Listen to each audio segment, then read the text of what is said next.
Hello everyone and welcome back to JDT TV. I'm your host today, Josh Deming. I am joined by Filippo Silva from Tactical Manager TV. We are going to do a preview today on the upcoming friendly between Canada and the US. We did the Canadian perspective preview on Filippo's channel if you guys want to check that one out. And we're doing the US perspective here on my channel. So first things first, Filippo, welcome back to the channel. I hope you're doing well. I am. I'm doing great here. And probably my video will be out after this one because you're much faster than me. You're a fast guy, so. Speedy guys here. Yeah. Big shout out to producer T. But the first question I have for you, getting right into it, because at the time of recording, US Soccer just put out a post that said the search will continue for a manager. So I just want to hear the latest update from you on the US men's national team coaching search. Is it Pochettino? Are they searching for another candidate? And who will be in charge until they make a decision? So knowing the US Soccer Federation, when they use that kind of wording, it's very suspicious, right? They've let us down multiple times, and they used that wording. They said this head coaching search continues, whatever. But I've heard from many people close to US Soccer, journalists, that they're not really leaking too much, even though a few already posted it. They're expecting to announce Pochettino this week at some point. And some even confirmed that he's been in touch even with the current interim coach, helping with the roster and working behind the scenes. Mauricio Pochettino could even be, to a certain extent, involved in this camp. Obviously, he's not going to be in charge. That's been said and done. Mikey Varas, that was the U.S. men's national team U20 coach. I believe he was the coach in the U20 World Cup. He's the one in charge of this camp. And that's the update. He will be in charge of this camp, but they want to announce Pochettino possibly this week before the game against Canada to build some hype, right? Just get everyone excited. But Pochettino will not be officially in charge of this camp regardless. That is confirmed. Do you feel pretty confident that before we play each other that they will announce Pochettino? Give the fans, give the players maybe a little boost before you take on your northern rivals? I think so. Yeah. I know US Soccer has not earned this this trust or this like optimism. They haven't earned this, right? They've done the complete opposite of everything. Don't forget, this is the federation that literally rehired Greg Berhalter roughly 1 year ago, just to fire him after a complete collapse in the Copa America. That who could have saw that coming, right? Who could have seen that coming, right, Josh? Everyone has been saying that. Not just Americans, right? Canadian. We talk about this with like Manuel Veth, right, all the time, and he was always like making fun of the U.S. for having Berhalter. Everyone was making fun of the U.S.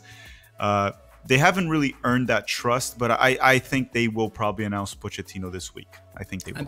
I mean, I'm honestly a little nervous with you guys not having Berhalter, because anytime that any U.S. fan would come in a chirp, they'd come in mad, but then I would make a funny little Berhalter joke, and then they would almost shake my hand. God, you got me. Now I can't do that because you're going to have a proper manager coming in, and they kind of took away my ammo. So we'll have to see. But he might be really good.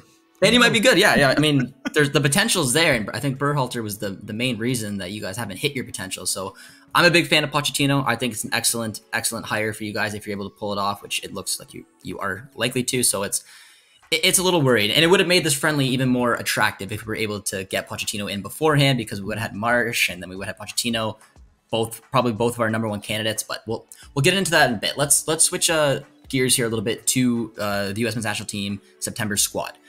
Can you describe it a little bit? Just, is this the best squad that you guys could have brought? Is there any players that were left out, whether it's injury reasons or just maybe, not favored, not in form? Tell us a little bit about the squad. I think all things considered, yes, this is more or less the best squad we could have brought. Tim Weah is injured. Tyler Adams is injured. Carter Vickers is dealing with a minor toe injury, so he's being rested. Leonard Maloney from Heidenheim, they're off to a very hot start in the Bundesliga. He's a starter for them. He also got injured over the weekend. I believe he was replaced in the roster by Aiden Morris. That was possibly going to play for Canada. Yeah. Now he's playing for Middlesbrough, but he was called in. Another few notable misses is Anthony Robinson, the left back, our best left back. He's not there. He's not injured. It's just that they figured with an interim coach, friendly camp, he needs some rest. He's been at it for 2 seasons in a row with barely any rest. So they decided to keep Jedi Robinson at home. That's definitely a miss for the U.S. He's our best left back. The other players missing are Tanner Tessman and McKennie. I wouldn't say Tanner Tessman is a roster lock. He just moved to Lyon in France after a very good season in the second division of Italy for Venezia, getting promoted. And they just thought like he missed a good chunk of preseason, just arrived new club, so they didn't call him in. Would he have been called in? I don't know. Maybe he wouldn't have been. Weston McKennie would have been in the roster for sure. But as you know, Weston McKennie's situation with Juventus is always very weird. He was going to leave again this summer. They didn't want him there. Then they reintegrated him late in, not even late in preseason. I think it's when like the season started.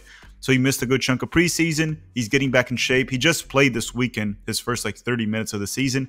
So they decided it's best for him to stay there with Juventus, practicing, getting in shape, and then come back in October camp. So McKennie's definitely a miss. I don't know if he would be starting for the US, especially with how bad of a shape he was in the Copa America. But he is a roster lock for sure. Yeah. But those are the players. Outside of that, everyone's there. Christian Pulisic's there. Yunus Musa's there. Gio Reyna, Malik Tillman. I guess I forgot to mention Serginho Dest. But that one, he's been injured for months, right? He wasn't in the Copa America as a torn ACL. He'll be back next year. But outside of that, everyone's there. There's a few names that I'm interested in seeing how they'll do, especially in the left back position, right? Because Robinson will be out. So we have Caleb Wiley that's playing in France right now in Ligue 1. You have Christopher Lund that plays for Palermo in the Serie B, the second division of Italy. And we haven't really seen much from anyone in the left back because Robinson just takes that position completely every single minute. But that's the quick summary of it. No, so it's similar to the Canadian roster as well. And for those of you who don't know, I mentioned this in Filippo's video, but the notable players that we're missing is Sam Adekubi, Ismail Kone, Tejan Buchanan, Junior Hoylett. The big ones being Buchanan and Kone, and it seems like those are two.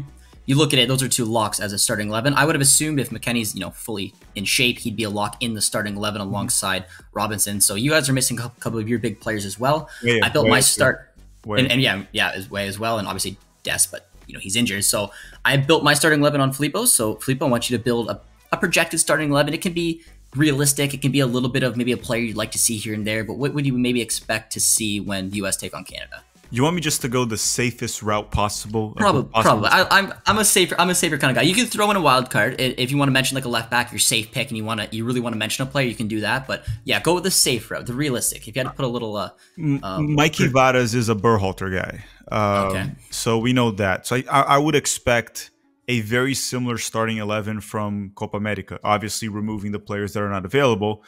But then there's that question, is Pochettino actually involved behind the scenes? Because if he is, we'll probably see more of like a 4-2-3-1. Now, if it's more of like Vadas going Berhalter route, more of a 4-3-3.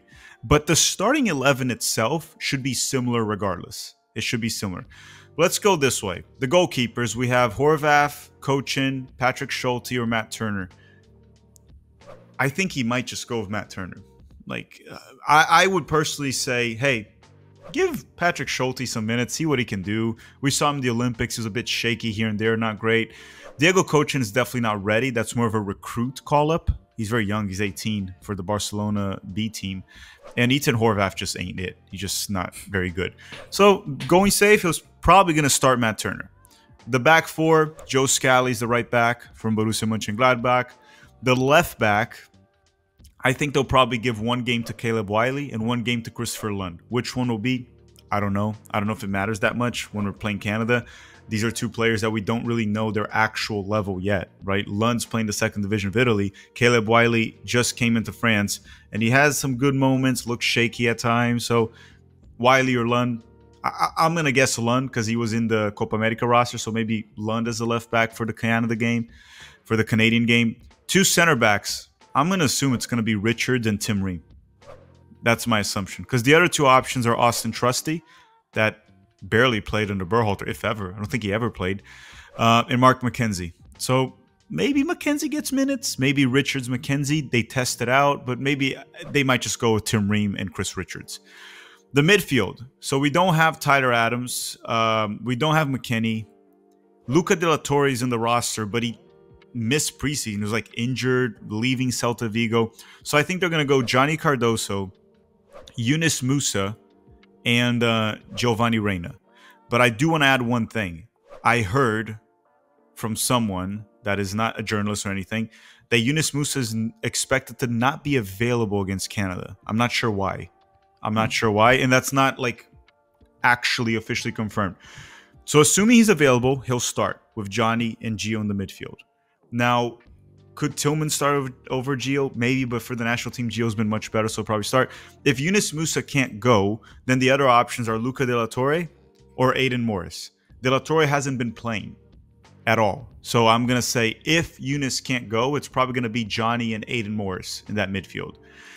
Up top, right winger, left winger, and center forward. Center forward, I'm going to assume it's Balogun. He was one of the few players that actually played well for the U.S. during the summer, even though he's been sucking for Monaco again. Christian Pulisic probably on the left wing, and I'm going to assume Brendan Aronson will start on the right wing because he has been playing for Leeds. Doing fine for Leeds in the second division of England, and Haji Wright will be on the bench. So Pulisic on the left, Aronson on the right, and Balogun up top. The starting 11, whether it's a 4-3-3 or 4-2-3-1, it just depends on if Pochettino has an influence or not, but it's roughly those players. Now, I want to switch a little bit to kind of the fans and the players as well from that. How much do you think this match will matter to the players, to the interim coach, to the fans? I know it's just a friendly, but I do think there's a lot of storylines here for a friendly. Obviously, looking at Jesse Marsch taking on his home country, the country that overlooked him for the U.S. men's national team job, and he had complaints about the interview process. Canada has struggled in recent fixtures against the U.S., losing in a final back in the 2023 Nations League. Do you think there's something maybe to prove as well for the Americans coming off of a pretty poor Copa America, taking on the team that was the overachievers of the tournament? What do you think? And do you think there's any pressure on the U.S. men's national team to win? I don't think there's any pressure on each side to win, but I do think there's a lot to look forward to in this match. And I think there's a lot of motivation from both sides, but I don't think there's necessarily pressure, right? The U.S. doesn't even have a coach. So if the U.S. loses to Canada, what's the pressure? And if Canada loses to the U.S. and the United States in a friendly, no one's going to bash Jesse Marsch after a semifinals run in the Copa America. It can happen. But I do think there's a lot of storylines to look forward to, and let's go through a few. It's the first game of Jesse Marsch in charge of Canada against the U.S. Whether it's a friendly or not, doesn't matter. That's a big deal. That's his country. You talked about the hiring process that he was not happy with. He wanted to be in charge of the U.S. for 2026. We know that for a fact. So Jesse's not going to want to lose this game. And he's going to probably bring that spirit into the players because he does know how to motivate the players. And he does actually, one thing Canada really had in the Copa America was an identity under Jesse Marsch. Whether it was a good one, a bad one, it was grind results out, play like crap and still get the result. Doesn't matter. They had an identity and a style of play. And he does do that. So there's that motivation that I think will trickle down to the players. I think the Canadian team will be highly motivated. Plus the fact that Canada overachieving the Copa America, but the U.S. are still considered the top team in CONCACAF. So for Canada, it's an opportunity to like make a statement. Beat the U.S. and say, hey, we're coming for you in the Nations League. We're coming for you in the Gold Cup. We're here. For the U.S. itself, beating Canada on its own, it's to keep that reputation of the best team in CONCACAF, but more than anything else is Berhalter's gone. So any player that had a spot guaranteed, that ship has sailed. And players that can come up, like we talked about, Aiden Morris coming in, Mark McKenzie, the center back, Johnny Cardoso, Weah's not available, so Brendan Aronson, Haji Wright. It's an opportunity for these players because whether or not Pochettino's announced this week, let's assume that it's a done deal, which it looks like it is. Let's say he's not officially announced this week. Do we really think he's not going to be watching? He's going to be watching, right? He's going to be watching. So it's an opportunity for these players to show what they can do to the new coach. It's a fresh start for the United States. That alone should motivate the team. That alone should be enough. Like, no one has a roster spot locked in. You have to show good work. You have to play well because the coach, Pochettino, is not in charge, but he will be watching. So I do think there's a lot to talk. I do think there's a lot of motivation from both sides for this game. I truly do. Yeah, I 100% agree. I'm not the biggest fan of friendlies, and I know a lot of people don't like the Nations League, whether it's in CONCACAF or over in Europe. I like them because they're competitive matches, but for a friendly, if you're talking about a friendly that can get me up for it, it's this one. I am very intrigued about it. All the storylines we just touched on, the fact, and I think the biggest ones for me is that we're the ones coming off a very successful Copa America. We're those, we're the little brothers that were nipping at your guys' heels. We won the World Cup qualifying. You guys didn't like our self-proclaimed title. There it was a little back and forth, but then you guys took care. It's not a title. It's right? not a title. It's almost like winning your group in the World Cup. It's like winning a friendly. Well, no, not really.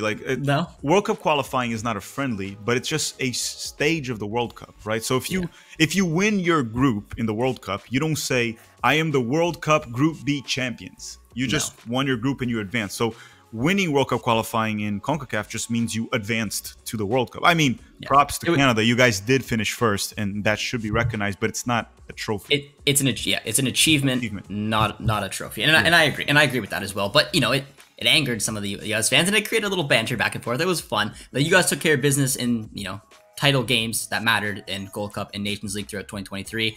We had a very successful Copa America, and I think it was, you know, considering you guys were the hosts, it seemed to be a tournament that the US, and it was a group that you guys should have really done better with it. I know that quarterfinal would have been difficult regardless, but it was disappointing. It was bitter. And now we get to meet up with Jesse Marsch, with maybe the announcement of Pochettino, which who knows what excitement that could bring to the fans and the players right before this.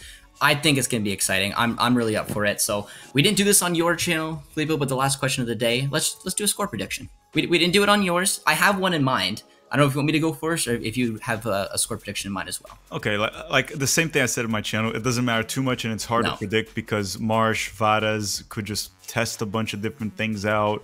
They might not even care about the result that much. Like the US could be down and could still make a sub that you're like, why you're not going for it? It's like, yeah, because the goal is not to go for it, but to test.